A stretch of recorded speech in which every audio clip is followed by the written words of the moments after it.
Do this one thing to stop getting stuck when speaking English. Hey, do you want some...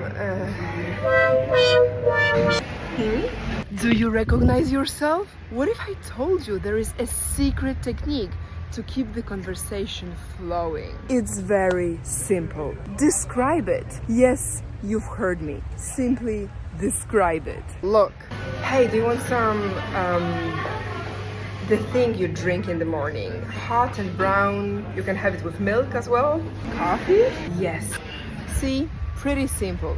Fun fact. Formally, it's called circumlocution. But you don't need to know it. Next time you forget a word, simply remember, description is your secret weapon to keep the conversation flowing.